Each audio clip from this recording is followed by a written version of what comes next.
Hello दोस्तों, आप लोगों का एक बार फिर से स्वागत है हमारे चैनल में। आशा करता हूँ आप सब लोग ठीक होंगे और कुछ नई नई चीज़ों को सीख रहे होंगे।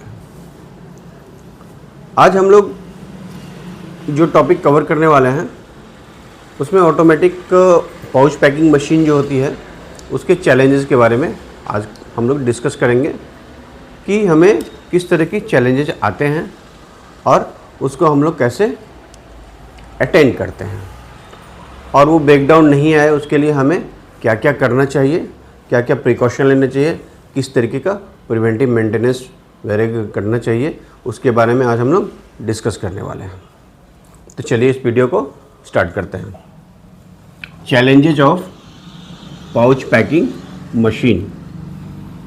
ये पाउच पैकिंग मशीन आपका किसी भी मेक का हो सकता है, समर्पण का हो सकता है, नाइक्रोम का हो सकता है या किसी भी कंपनी की हो सकती है जिसमें आपका मटेरियल फीड हो रहा है और जिसके लिए आप लोगों ने सेटअप बना रखा है।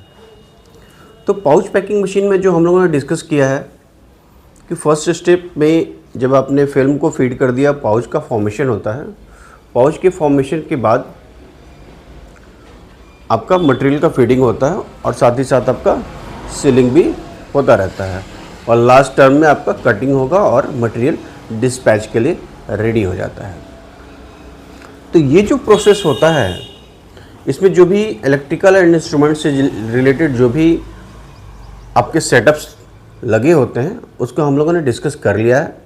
जैसे कि हम लोगों ने ड्राइव की बात करी है, मोटर की बात करी है, सर्वो मोटर लगे होते हैं, सर्वो ड्राइव होता है, कुछ कार्ड्स होते हैं, पीएलसी होता है, एक कंट्रोल स्टेशन के लिए आपका एचएमआई बना होता है।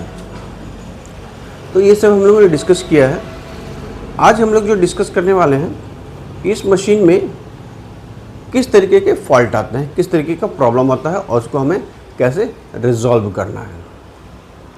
तो हम लोग पहले प्रॉब्लम को आइडेंटिफाई करेंगे और उसके रीजन को समझने की कोशिश करेंगे कि इस तरीके का प्रॉब्लम क्यों आ जाता है। तो पहला जो प्रॉब्लम है, जो कॉमन प्रॉब्लम है, वो आपका इम्प्रॉपर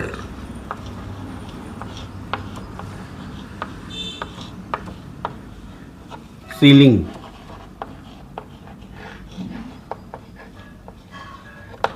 ओके, दूसरा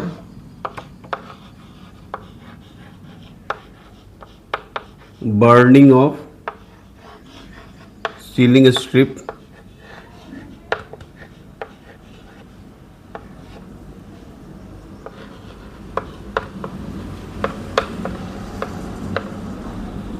तीसरा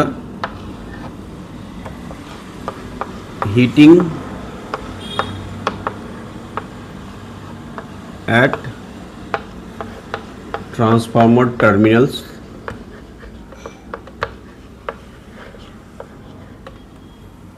चौथा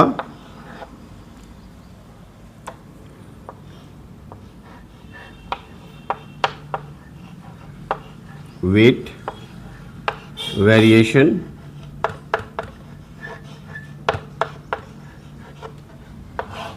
और पांचवा इम्प्रॉपर सीलिंग हो गया, बर्निंग ऑफ सीलिंग स्ट्रिप हो गया, हीटिंग ऑफ ट्रांसफार्मर टर्मिनल्स हो गया, वेट वेरिएशन हो गया और पांचवा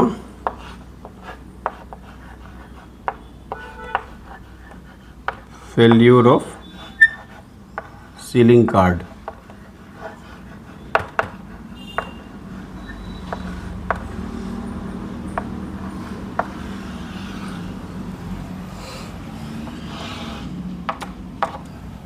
ये जो 5 प्रॉब्लम हमने आइडेंटिफाई किए हैं, कॉमनली यही प्रॉब्लम आता है कि आपका सीलिंग नहीं हो पा रहा, प्रॉपर सीलिंग नहीं हो रही है। आपका जो भी लिक्विड को अगर आपने फिल किया है तो वो लीक हो जा रहा है। बर्निंग ऑफ सीलिंग स्ट्रिप्स, जो सीलिंग स्ट्रिप हैं वो जल जा रहे हैं। हीटिंग एट ट्रांसफार्मर टर्मिनल्स, उसके बाद चौथा है वेट वेरिएशन और पांचवा है फेल्योर ऑफ सीलिंग कार्ड। इन पांचों में भी जो कॉमनली जो आपके प्रॉब्लम्स हैं, ये 1 नंबर 2 नंबर वाले और ये 5th नंबर वाला जो पॉइंट है, ये कॉमनली आता ही रहता है। हीटिंग ऑफ ट्रांसफार्मर टर्मिनल्स कभी कभी देखने को मिलता है और वेट वेरिएशन भी कभी कभी देखने को मिलता है। वो इनिशियली जब आप मशीन को स्टार्ट करोगे उस समय ही देखने को मिलता है। जब आपने प्रॉपर सेटिंग कर दिया है तो उसमें वेट वेरिएशन ना के बराबर आता है। तो हम लोग 1 बाय 1 2-3 टॉपिक को आज इस वीडियो में कवर करेंगे। इम्प्रॉपर सीलिंग कैसे होता है। सीलिंग के बारे में हम लोगों ने डिस्कशन किया है कि जो आपका सीलिंग कार्ड होता है, ये सीलिंग कार्ड और जो ट्रांसफार्मर लगे होते हैं, आपके कंट्रोल ट्रांसफार्मर जो लगे होते हैं, तीनों ऑपरेशन के लिए जो हम लोगों ने डिस्कस किया था, हॉरिजॉन्टल सीलिंग, वर्टिकल सीलिंग और कटिंग के लिए यूज़ करते हैं। और जैसे कैसे वो हम पोर्ट के थ्रू उसके वोल्टेज और करंट को सेट करते हैं, जो हमारा एक प्रॉपर सीलिंग को प्रोवाइड करता है। तो इम्प्रॉपर सीलिंग कब होता है?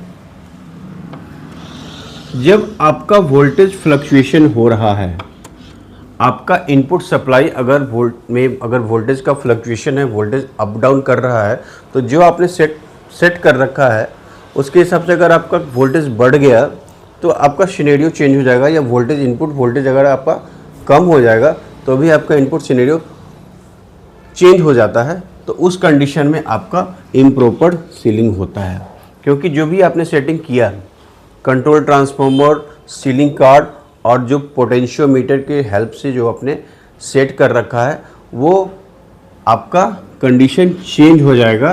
तो आपका सीलिंग का या तो करंट वहाँ पे बढ़ जाएगा इलेक्ट्रोड पे, या करंट घट जाएगा। अगर करंट बढ़ गया तो आपका सीलिंग का स्ट्रिप बर्न होने लगेगा। अगर करंट कम हो गया है तो आपकी सीलिंग प्रॉपर नहीं होगी।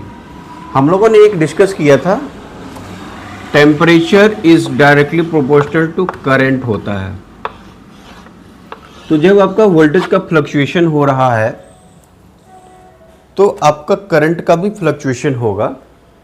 जो आपने एक स्टैंडर्ड सेटअप कर दिया है उसके बाद की बात कर रहे हैं। जब आपका वोल्टेज का फ्लक्चुएशन हुआ किसी भी कंडीशन में, तो आपका करंट का भी फ्लक्चुएशन होगा। अगर करंट बढ़ गया है तो टेम्परेचर बढ़ जाएगा, और टेम्परेचर बढ़ेगा तो वो सीलिंग स्ट्रिप को बर्न करेगा। और अगर करंट कम हो गया है तो टेम्परेचर भी कम होगा।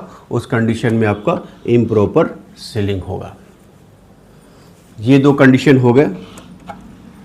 लास्ट में failure of ceiling cards. Ceiling card का फेल्योर कैसे होता है?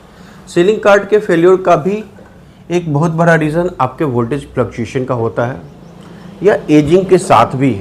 जैसे आपका जो कार्ड अगर आपका कंटिन्यूस रनिंग है, 1 महीने का हो गया, 2 महीने आपका कंटिन्यू रन हो रहा, 3 महीने कंटिन्यू रन हो रहा है, और ये जो वोल्टेज का फ्लक्चुएशन उसने बार बार देखा है, तो उस कंडीशन में आपके इस सीलिंग कार्ड का फेल्योर होता है। सीलिंग कार्ड में एक ट्रैक लगा होता है जिसके थ्रू करंट को वो कंट्रोल कर पाता है। तो वो जो कंट्रोल, उसका जो कैपेसिटी होता है, कुछ भी हो सकता है। जो कार्ड का जो डिफाइन किया हुआ है, आपका 50 एम्पियर का कार्ड हो सकता है, या 40 एम्पियर का हो सकता है, या 60 एम्पियर का हो सकता है। तो उस कंडीशन में क्या होता है, जब उसके बियॉन्ड वो करंट फ्लो करेगा, कंटिन्यूसली फ्लो कर रहा है, तो उस समय उसके ट्रैक के फेल्योर होने की पॉसिबिलिटी बढ़ जाती है और वो फेल हो जाता है। तो ये सीलिंग कार्ड का एक फेल्योर होता है। इससे बचने के लिए कॉमनली आपको इस मशीन को, जो भी ये फंक्शन हो रहा है, इसके लिए आपको एक स्टेबलाइज पावर देना चाहिए, या अनइंटरप्टेड पावर सोर्स से आपको पावर देना चाहिए, यूपीएस सप्लाई देना चाहिए, जहाँ पे वो आपके वोल्टेज को फ्लक्चुएशन से रोक सके। और जो सडन आपका पावर का फेल्योर होता है उसके कारण जो भी पॉसिबिलिटी अराइज हो सकती है किसी भी कंपोनेंट के फेल होने की, तो वो आपका नलीफाई हो जाएगा, नल हो जाएगा। ओके, तो ये हमने 3 पॉइंट कवर कर लिया है। हीटिंग ऑफ ट्रांसफार्मर भी आपने देख लिया टर्मिनल्स पे। ये भी आपके करंट के बढ़ने के कारण टर्मिनल्स पे आपका हीटिंग देखने को मिलता है, या एजिंग के साथ साथ अगर आपने उसकी प्रॉपर टाइटनेस नहीं करी है, प्रॉपर क्लीनिंग नहीं हुआ है, तो कार्बन डिपॉजिट होने के कारण भी वहाँ ट्रांसफार्मर के टर्मिनल पे या फिर आपके इलेक्ट्रोड के टर्मिनल पे हीटिंग की पॉसिबिलिटी देखने को मिलती है। अब उसके बाद एक बहुत रेयर केस एराइज होता है जहाँ पे वेट वेरिएशन होता है। जो पाउच पैकिंग मशीन में वेट वेरिएशन की पॉसिबिलिटी बहुत ही कम देखने को मिलती है, जो आपने सेट कर रखा है, तो उसके कारण कभी कभी वोल्टेज का फ्लक्चुएशन भी हो जाता है, जिससे आपका वेट वेरिएशन हो सकता है।